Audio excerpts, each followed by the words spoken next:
Welcome to the Stories from Africa podcast. This is Erika A. The Journey, episode 3. This podcast was recorded at Erika A's residential garden. Keep listening. The city I was living in, as I said, it's more like aristocrats. It's just old retired people. And, you know, the age gap, I didn't have my kind of age to relate too much because it was the extremes. Okay. Very retired people who have a lot of money in the countries they come from, and this like their holiday home. And then the other ones were really young students. Oh, I see. Extremes. It was the two extremes. And I was like, you know, I didn't know anybody in Bangkok, honestly. So this was it. So let me tell you what happened to me that week. When I say choices are very funny. So I told the lady I can't take the position to be permanent. I went back to Hua Hin. And that one, when I was going to the bars where I'm telling you, these street bars. Yes. I walk across this poster. So the poster was just in Hilton.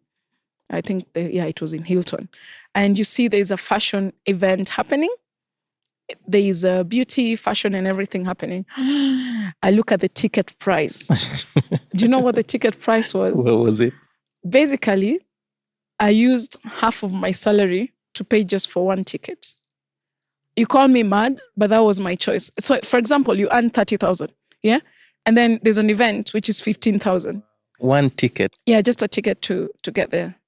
And I said, yes, I will spend all that money to get inside that. That was risk-taking. How do you call it a risk if this is your passion and you look at it like it's still money? And is this the first time you're coming across something that you're passionate about, or had you come across something that you're passionate about before? I was always passionate about fashion. And even by the time I was even in school, and there were so many times I fought with my mom on my style sense, you know. By the time I was in Alliance Francais, everybody, you know, they used to actually make fun of me and say Erika Baju, not realizing that my first name was actually Erika. But I already had an eccentric way of dressing. Was this, did any of your folks understand that this is what you're passionate about? Oh, they did not. Can you imagine they had to understand it like, let's say, when I'm in my late 30s. That's how they understood now what I really do. I mean, they will have a glimpse of the idea, but understanding it. So they would see you being different and dressing different. And of course, and being a firstborn, that is very hard, you know. How many firstborns do you know who are rebellious? They're always the two goody shoes. They're the perfect one in the families. They're smart, they're everything. You don't meet firstborns who are rebellious or like, I mean, my two sisters are really geniuses. They're smart. I mean, without them, I still can't run my brand because I still ask them a lot of questions. No, I see. Yeah. So now you decide, I'm going to spend half my salary. Yes, on this event. That was the best investment I ever did. Lord Jesus. Yeah, that was the best investment. I went there. So now you didn't just go to an event. For you, you look at it as an investment. Exactly. That's how I work. Even when you look at how I work, how I sell my stuff, how I market myself. Yes, am I big on IG? No, but I have repeat clients. I have proper clientele, and it's also a choice on how I market myself, who I want to approach.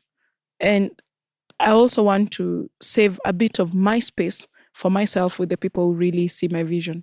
And so this happening to you, you making this kind of decision, was it something that was inculcated in you to take such risks, or was it just something that you did randomly? I mean, look at my life. If you come from Eastlands, you just go to Venezuela. There are not many people who will say that you come, and I had already chosen a structure. I mean, even I'd chosen the type of man I want to date.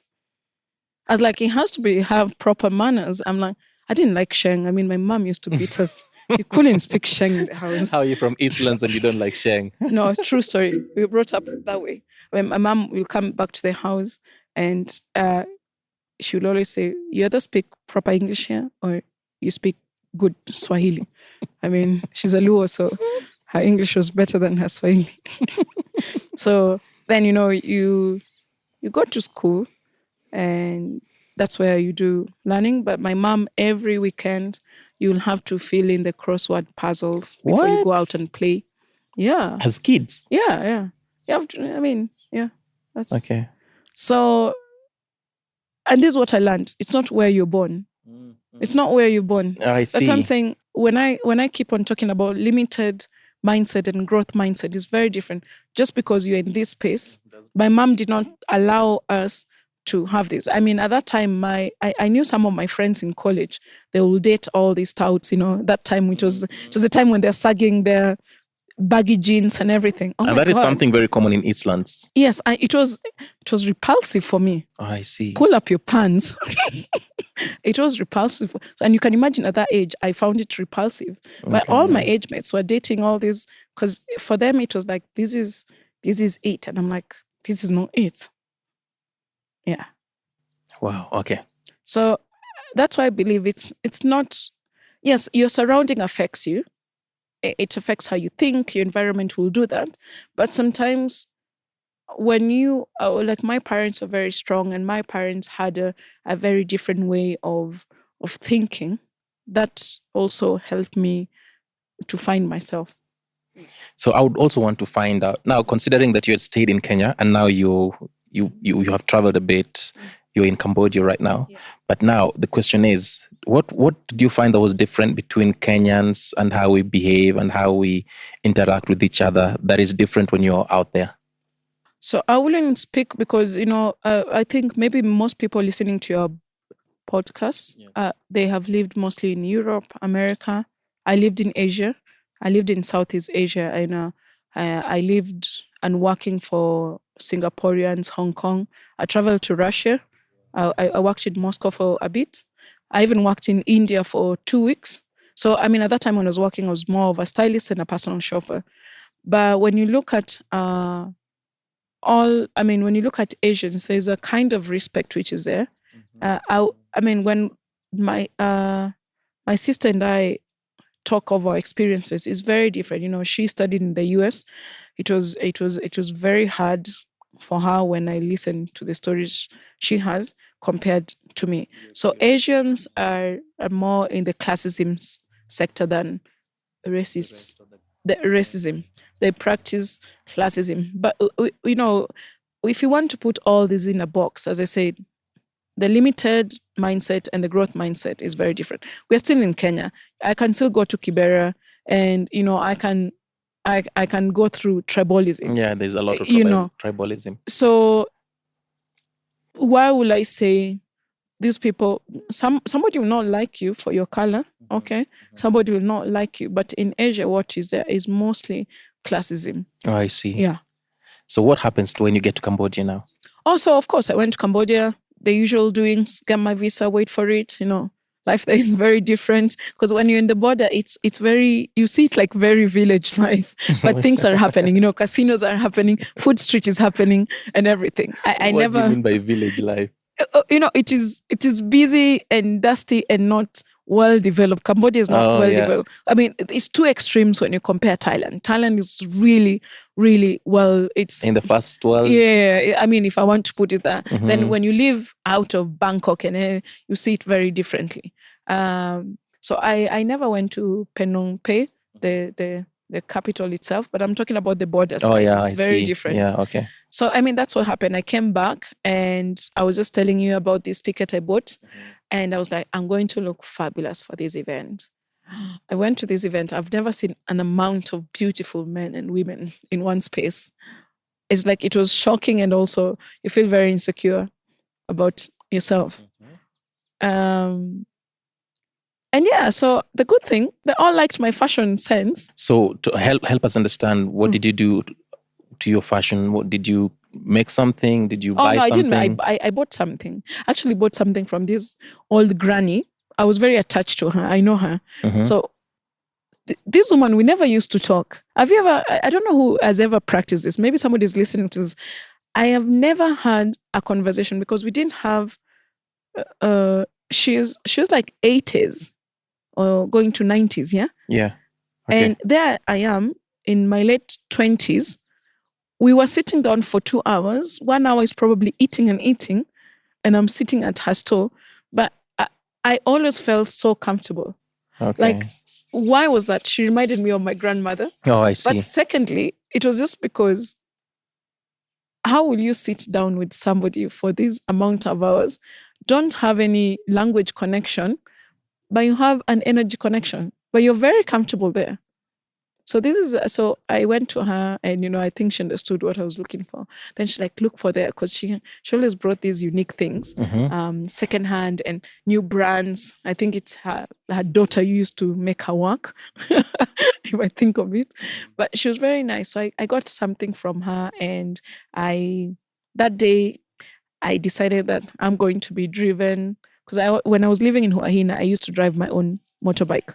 So yeah, I learned how to ride a motorbike when I lived in Asia. And basically, when I used to go to teach, I used a scooter. I would call it a scooter, but I learned how to do a motorbike. So yeah. So one thing led to another. I went to this event. I met a lot of people, and they told me, tomorrow there's a private party, which is happening in this beach house. And it's also a resort coming up. It's one of the luxury resorts. Please come. So I was like, what made you stand out? Oh, of course. There was only one black male model in that event. And then I was the only other black woman. And then, of course, I dressed up, and, I was talking. Then I decided to take all these pictures. I don't know, with me, Miss World, Thailand. You meet all these people. Okay. And when you're invited to the next day, you're like, yes, this ticket. Is it because everything. of that high price tag means there'll be a certain class of people in such an event? I mean, looking at it, when I'm telling you that kind of ticket, even when I convert it now, at that time, 7,000 baht. 7,000 baht is probably 20,000 Kenya shillings. So it's $200. Wow. Yeah. Okay. That is pretty high. That's pretty high. And still not with alcohol. Okay. You see, I mean, there's small alcohol going through, but it's what they've chosen to serve you. But if you want something else, it's very different. Wow. Okay. Yeah. And I mean, that was some time back still. So they had their own kind of clientele who are going to come. And I chose, that's where I'm going to be. You're teaching me very interesting lessons. That is a lesson for me, I suppose. Yeah, I mean, go to places which you have to learn. Go to spaces where you're going to be uncomfortable. That's what I've done all my life until I'm here. I'm still doing those uncomfortable stages. Wow. Yes, I am. So did you manage to go to the private? Yes, I went to the beach party. I had fun. I drank myself off. I forgot everything. You know how parties are. Beach parties are not a joke. And then, I met other people. Then they told me, we're in this agency. If you ever want to come to become a model, let us know. I was not... Are you for real? Yeah. And, of course, when you compare it with Asians, I was like a fatso. When I say that, it's like the very slim, and then when you look at yourself there, you're almost looking like a bodyguard. Not that I was too big, but I think when you look at them, it's like, why not? And I did a lot of, when I say modeling, there's a lot of modeling you can choose, commercial, runway, and then I also do the party models. Party models pay more because what normally happens is just there's this extreme rich person who has no social life, and then some people pay to have fake friends, Okay, what are you saying? So, okay, for example, picture this. You've come here to my place here. Yes. And let's take it that I'm extremely wealthy. Yeah. So my life, if I'm going to celebrate it, maybe I'm going to decide to be social maybe once in 3 months. Yeah. Of course, I do not have plenty of friends. Yeah. So they organize for people to be there. So they will organize models to look good in the swimming area. Oh my They'll organize, goodness. You'll organize fake friends. Yeah. It's not like this thing now we're doing on internet. We are like on social media where you're having fake friends. People literally pay to have fake friends. And look good in your space. Yes. Wow, okay. And I didn't mind the money. It was so good. So, yeah. Okay. Very interesting. I think I need to meet some of these wealthy people. Yes, we all and see do. that for myself. it was like that. I mean, this was shocking. So when you ask me what's shocking, I'm like, so people literally have no friends. People are paying for an event to look good. I can even imagine if you're that wealthy. Yes. You're always busy, maybe traveling the globe. Yes. Yeah. So you end up coming back, let's say, home, and you don't have many acquaintances. You don't have. Yeah. maybe your friends are scattered across the globe. Exactly. I see. Yeah. Wow. Okay. So, I mean, one thing led to another. Then, of course, it shifted. I ended up getting into a relationship. Then I ended up now going to Singapore. So I went there for a short while, did my course. Of course, I couldn't afford the whole long haul, but I chose the kind of place that I'm going. When I chose it, I had in mind like where I'm going to meet this caliber of people. So it's like every action or choice you choose, you either look at it what you're going to do, and everything requires a sacrifice. If you're going to sacrifice yourself to go and study or be surrounded with mediocre people, you're just going to receive that.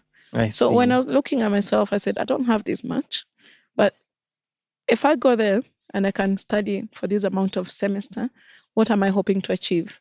I mean, apart from the basic teaching of fashion and everything, it's a kind of students who are going there. Oh yeah, the networks that you'll actually make. Yes. And that's how I became a personal shopper. Because I was like, once you get acquainted with them, I'm like, really? Just send me. Instead of just having your nanny go to shop for you, here I am. And you always have to remind people who you are, where you are. It's not, I did not go and pretend that I own this or anything. I just came with what I have and the strength I have. Wow. Okay. Yeah. So this time, because the other times you're not very serious with school, you were skiving. Did that mentality change? And is it because you're doing something you loved to do? Oh yes. Of course it changed. It shifted, and I wanted to know more and learn more, especially when I realized, okay, in this class, with all these classmates, some of them they come from extreme privilege. I said, if I can't get to this extent, I want to get into an extent where I'm saying these doors which open for me here, I'm going to take it to the next level. But then that's how also my taste evolved. You start going to these rich neighborhoods, you're invited to these yacht events. Like that's the first time you go to such kind of events. You start looking at things very different because now you're surrounded with very different people in different ways of thinking, different ways of eating. I mean, even drinking. So it's very different, It makes me start to maybe understand why Kenyans, especially some of these wealthy Kenyans, would take their kids to specific schools. Do you resonate with that? Do you understand? I agree and disagree. I wouldn't be the perfect person to say that. I mean, some of the Kenyans, yes, are they taking their children because they want to please the community, or they're really taking the kids to that place because they know it's going to give them a better networking place. But when you look at life itself, where did I study and who did I meet these people?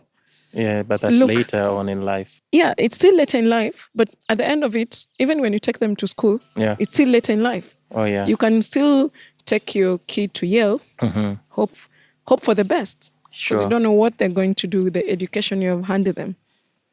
So, as I said, I'm not the right person to say if they're taking them. I think they're taking them for them to expand the way they're thinking. It's just not the education. It's like because they give them more of a